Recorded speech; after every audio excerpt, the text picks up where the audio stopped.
Hello and welcome back to another episode of the Eden Road podcast. If you haven't managed to get around to listening to our Burnley review, that is out now, it just dropped tonight. We go through the game, talk about some other wider stuff going on with Brentford nowadays, and we also do a little throw forward to Chelsea. But on today's episode, I thought I'd bring in two of my friends from my university course who have their own Chelsea Plod brew tomorrow. I'm going to ask them a few questions. Obviously, with these little previews, I thought it might be a good idea to start doing them, considering other fans of other clubs know way more about them than I do. So I guess we'll go from here, boys. Let's start. I thought we'd start by talking about Arsenal. We talked about it on the pod last night. It was a pretty dominant performance from Chelsea, despite obviously throwing it away at the end. But it has to be said, like given sort of Arsenal being runners-up last year and they're looking like they might be title contenders this year, quite impressive for a Chelsea side that have struggled so far. I mean, you're starting to turn it around. But what do you think of that Arsenal performance, Kieran? Yeah, I mean, I was really impressed watching it. I was kind of expected that we would play better than people were anticipating because we have been picking up form recently over the recent weeks before the international break. But I certainly wasn't expecting us to really take the game to Arsenal and be the better side for 75 minutes, completely in control. Could have made it 3 or 4, but then the stupid mistakes throw it away. That's peak Chelsea, unfortunately, at the moment. We haven't beat a Big Six team in about a year and a half, and the first time we were about to do it, we throw it away. Really annoying to see, especially considering the great performances from some players, but just let down at the end by others, unfortunately. Yeah, Tom, what have you made of Robert Sanchez at Chelsea? The goalkeepers are like the talk of the town at the moment, especially in the Premier League. I know David Raya has been getting a bit of stick. We talked about that on the pod last night, but what have you made of Sanchez at Chelsea so far? Yeah, it's been a very interesting start. I think he's been sort of the complete antithesis of Kepa compared to last season. Like Kepa's main strength is playing amazingly well with his feet and being a real liability at any time the ball comes towards him aerially or a shot that might be a little bit too far in the corner of him to get to. Whereas Sanchez has been the complete opposite in a Chelsea shirt. He's been really good most of the time collecting the ball out of the air. Obviously he's had a couple of times where he's messed that up, and then any time where shots seem to be going flying into the corner, he's able to use that slightly bigger frame that he's got to make the saves. But of course, as we saw on Saturday evening, he's a bit of a liability with his feet, and that mistake's been coming. It's not the first time he's done that in a Chelsea shirt, where he's played the ball out from the back and given it straight to an opposition player, and he's been lucky to not have been punished more often than he has done so far. So that's annoyingly something that he's got in his game, but everything else has been a lot better. So I think it's a little bit harsh to see some Chelsea fans piling on him. Obviously, that'll be the anger from the result more than anything else. But I think he's done okay. But yeah, there's a lot for him to improve on. I think it's definitely going to be in Thomas Frank's mind when he's doing the sort of training this week, especially with how high up the pitch we pressed Burnley in our last game. With Mbeumo and Wissa as the runners, they're definitely going to be looking to pile on the pressure on Sanchez, given what you've just said, especially with how nervous he's looked at times. Kieran, how would you assess Chelsea's season so far? I know it's a bit of a difficult question because in recent weeks you've kind of turned it around a little bit, but how would you assess it? Well, coming into it, it was sort of a mixed thoughts on how successful it would be with Pochettino coming in, but also a whole plethora of new players coming into the team and young players as well being critical parts of the team. No one signed over the age of 25, which me and Tom have debated a lot whether that's good or bad. But we're kind of beginning to see things gelling. At the start of the season, it was definitely a struggle. But even with some bad results, the performances weren't always awful. I think there was a game against Nottingham Forest. If we ignore that one, the rest of the performances weren't terrible, even if we weren't getting the results. But now we are starting to see the results coming. 3 wins in a row before Arsenal, definitely should have beaten Arsenal.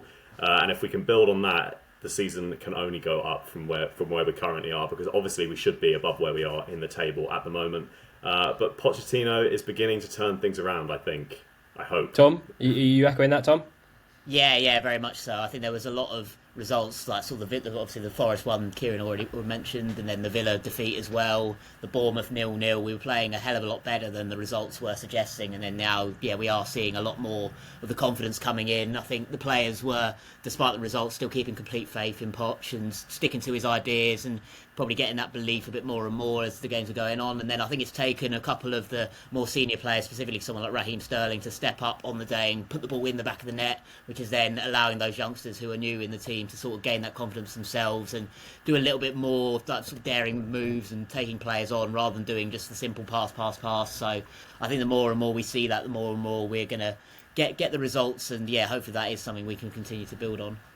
You mentioned Poch, and we've kind of spoken about it. We did a little segment a couple of weeks ago on Chelsea and the situation when you were right amongst it in terms of not getting the results. And I said on the podcast, I remember saying there's going to definitely be a potential for it to turn ugly with Poch quite fast, considering his background, a bit of a Spurs legend, with the amount of money that Bowley splashed out over the summer.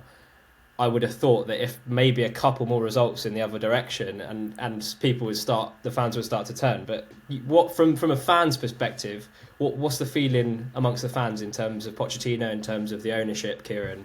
Just from a fan's perspective, take the football away. Well, to be honest, when we were first linked with Pochettino, I was very much against it.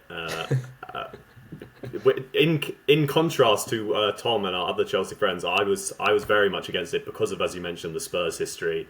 He's got that Tottenham DNA in him, things like that. But since he's come in, I have decided you've just got to turn your opinion round and back the manager. And we saw with Graham Potter, things got a lot worse than they've got so far this season, and we stuck with him until nearly the end of the season when we were absolutely in terrible position.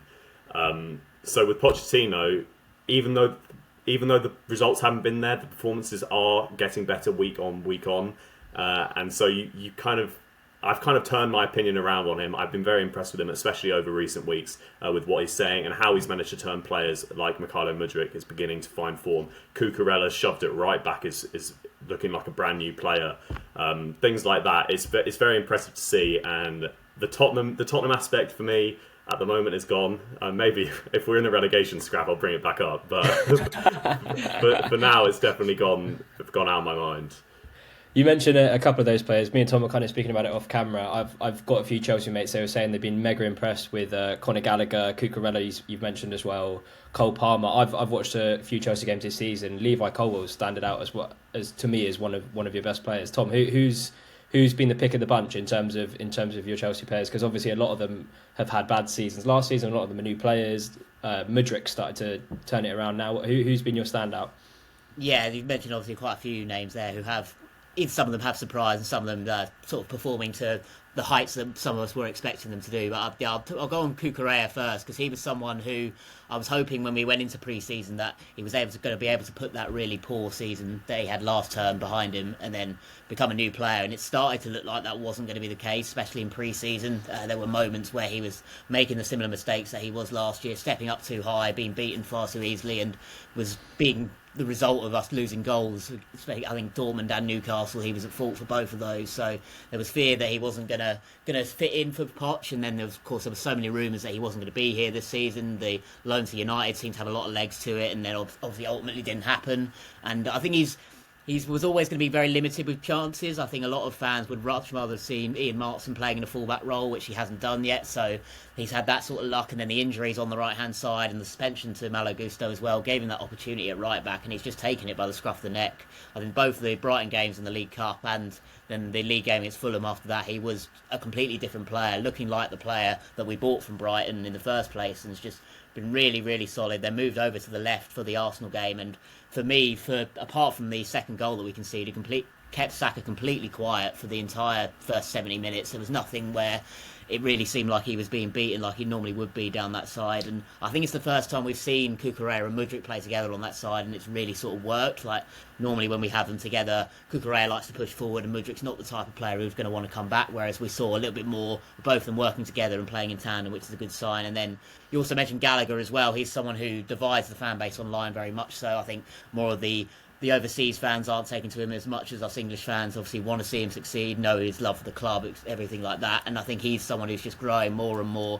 Obviously been given a lot of responsibility as captain by Pochettino. I think he's really, really sort of taken that in and really taken that in his stride, and just has said himself he needs to step up as a senior player, even though he's still very, very young. And there were moments in that Arsenal game where he looked so good. The run before the Cole Palmer chance was really, really good, and something that he wasn't doing as much last season, amongst other things that he was doing well. So he's someone who I think will be one of the first names on the team sheet for a long time under Pochettino, and hopefully it will continue for him. You mentioned Mykhailo Mudryk. I do want to speak about him because there's a bit of a Brentford link there. We were the ones to kind of uncover him a couple of seasons ago. supposedly had the deal wrapped up for something like 20-30 mil, and then at the last hurdle kind of fell down. He wanted Champions League football, and then we know the story: Arsenal, Chelsea ends up going for 100 mil, whatever. Kieran, is he the player to watch from Chelsea? Speaking about the game specifically now, and Tom's mentioned a host of players that have been really good recently. Cole Palmer has got a few goals, so Sterling. But who's the player that can hurt Brentford on the weekend? For me, the most important player for Chelsea to play well is Raheem Sterling at the moment. Because when he gets the ball, he's absolutely electric. And we've seen throughout his career at Chelsea so far, there have been glimpses of him being brilliant. And when he is brilliant, it seems to elevate the rest of the team around him. And against Arsenal, he was absolutely brilliant. Every time he got the ball, he looked like a chance was going to be created. And we saw that reflection of him playing well with Palmer and Mudryk. Mudryk can be dangerous, of course, but he's still a very raw player. And Pochettino even said he still has to improve, even after the performance against Arsenal. So for me, Sterling is the man to watch. And obviously you've got Enzo Fernandez and Caicedo in the middle, but they're not going to hurt you in the same way that Sterling can. They got Enzo Fernandez and Caicedo. It's like £200 million in two players. I will get on to how much money you guys have spent, and potentially I do want to talk a little bit about Ivan Toney, because I feel like there's been a bit of chat online about that. Be good to get your kind of perspective on it. Before that, though, we've had some fun at the Bridge, as I like reminding you both whenever I get the chance in the Prem. Are you confident that Brentford are going to be coming up against a different Chelsea side on Saturday, Tom? How do you think it's going to go? Yeah, it's very interesting, because I think in terms of where Chelsea were at both times Brentford have come to us, we've been in very different situations. Obviously, the first time when you absolutely demolished us 4-1, we were off the back of that Real Madrid performance that was left us a little bit stung in the midweek. I think it was after the first leg, and then obviously the Rudiger great goal. We thought, oh, okay, yeah, we're back, we're lifted. But I remember us playing very, very poorly even before that goal went in, and then you completely punished us and finally took your chances at the end of the first half and the second half. And then, obviously, last season you came to us when we were in the worst form we had been in for probably my entire lifetime. It was a result that we saw coming, very much so. Obviously, the midweek game, it was one of the first games where I've been in the ground and seen fans who I've known sitting around, my dad and my uncle who been going there for 30 odd years, and like fans who've been there that long leave at half time, because there was just that sense that we weren't going to do anything in the second half. Of course, it came from the Azpilicueta own goal that gave you the lead at half time. So, well, there it is, there's the 1-0 lead. We haven't come back from a 1-0 deficit for about 6 months at that point. So yeah, everyone expected there was not going to be a result for us by the end of that game, and obviously there rightfully wasn't. So yeah, hopefully there will be a different Chelsea side. Of course, we're facing you in the middle of a very interesting run, and I think this is a sort of game where we've got to respond after the collapse against Arsenal. I think we're going to try and hopefully come out and perform like we did at the start of the Arsenal game, try and take the game to you. Obviously, you're off the back of a good result against Burnley as well, so it might be an interesting sort of feeling each other out for 5 sort of minutes, and then someone might take a chance early on, or it will just be... It's going to be very interesting, I think, but yeah, it will be very different Chelsea side for what you've come up against in the last 2 seasons, I'd like to think. Yeah, I think so. It's going to be interesting, because we kind of spoke about it on our pod last night. We're definitely going to go to a back five. We're going to be hard to break down. I don't know if we're going to have as much joy in the counter-attacking as we've had in previous years at Chelsea, considering, you're actually much better this season for one. Nicholas Jackson, I wanted to talk about him, and this is my segue into Tony chat. Kieran, is Nicholas Jackson going to ever produce for Chelsea? And if he doesn't, is Ivan Toney the shoe-in for January? It's a weird one with Nicholas Jackson, because he was so good in pre-season. I honestly thought we found like our next striker for the next 5 years or whatever. And then it's come to the actual season and he's just not completely fallen off, but he has definitely fallen off a lot. I mean, benched against Arsenal, maybe that was a tactical switch from Pochettino. But he should be starting that game as the starting striker, with Broja, our only other striker, coming back from a long-term injury. We have seen glimpses of Jackson playing well and finding his finishing. He got that goal against, I think it was Fulham. But other than that, moments that aren't enough to start for this Chelsea side. And I mean, I know you were mentioning Toney. Me, for one, personally, I'd love him in January. But if Jackson can't perform, then we do have to look in the market for a striker who is... For me, I just want a striker who's scored goals in the Premier League before and has that track record of being able to do it for their side and leading a line like a certain Ivan Toney does. Jackson, I want to give him more time. I want to give him more chances. But at the moment, I'm not sure he is the man to lead the line for Chelsea at the moment anyway. You a fan of Ivan, Tom? Yeah, I think that would be someone I'd be very keen to get in. Obviously, he's not. He will come in if he does. It will be off the back of not playing any league football for a long time. So there might be that sort of inkling that maybe he'll need a bit of time to get going again. But he'll know the Premier League, and I think he'll be itching to start. So that might be something that could go either way if he did come over here or go elsewhere. So, and I do agree with Kieran in the case that I'd happily have him coming in January. I think we can't get it all to Jackson. Obviously, with Broyer's injury, he will take a lot of time to be able to play consistently, and then that would mean Jackson would be left on his own, and we would be relying on him to deliver week on week, which we haven't seen yet. So I think someone like Ivan Toney, who knows the Premier League, would be a great move for us. There's been some whispers of Victor Osimhen as well, but I think that'd be quite a risky one for us. Someone coming in from Serie A to the Premier League, especially in sort of striking positions, he needs to take a lot of time to adapt. So if you're doing that sort of move in January, you want someone who's going to be able to hit the ground running in the Premier League, and I think Ivan Toney would be that person if he came to Chelsea. Yeah, I just want to preface this chat. I'm not trying to sell Ivan Toney to Chelsea for fans listening. We've spoken about it at length. It's very much, I think, if we decide to sell Ivan in January, it's very much dependent on how we're actually doing. Because we have started the season quite poorly. If we need his goals, I don't see the club wanting to sell him and just let his contract run out another 6 months. Obviously, we'll get less money for him in the summer. But I've said before, I think if we're comfortable mid-table and relegation's out of the picture, I think we have to cash in on the most money that we can get for him, considering he's going to go in the summer inevitably. Speaking of Brentford, Kieran, what have you made of our start to the season? I don't know how many games you've watched. We obviously a big result on the weekend against Burnley, but what have you made of our start? Yeah, I've seen, obviously, match of the day. Watching Brentford obviously doesn't get the full picture, but just looking at your results, it has been a little bit shaky, your start. Normally over recent season, we've expected Brentford to be this punching the big teams side, and we did kind of see that against Tottenham with the 2-2 result. But since then, there have been some very dodgy results. I think 1-1 against Nottingham Forest. I mean, I know Nottingham Forest beat Chelsea, but 1-1 against a 10-man Nottingham Forest isn't a great result. Some other results haven't maybe gone your way. I think you scraped through Did you scrape through the cup on penalties? We did. Yeah, we against a League Two side, I think. Yeah, Newport maybe.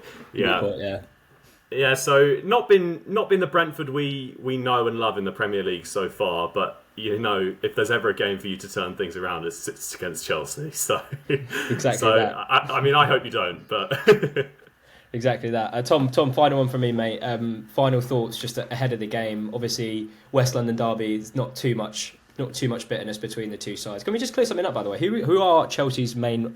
Obviously Tottenham, but in West London, who do you care about more, Fulham, QPR, or Brentford? I mean, or none of the three. None of them. I think Fulham care about us more than we care about them. I think that's more of a thing of on the pitch. We've got such a great record against them. It's quite hard to have a rivalry with them. I think we try and sort of shoehorn ourselves into Tottenham and Arsenal, but at this point to try and make ourselves a bit bigger. But yeah, I think it's probably because we played Fulham more in the last 20 odd years that we care about them more. But I think if there more results go your way, the more we play each other, that will become a bit more heated. I'm sure there'll be a lot of Chelsea fans who want to get one over on you this weekend. But yeah, it's gonna be interesting. I think there'll be a good atmosphere this weekend, especially. Perfect. Cheers, boys. I appreciate that. The Eden Road podcast will be back in next week to obviously go over the Chelsea game and look ahead to Liverpool away, I believe. I want to say without looking at my calendar. But yeah, we'll be back. We'll be back then. So we'll see you next week.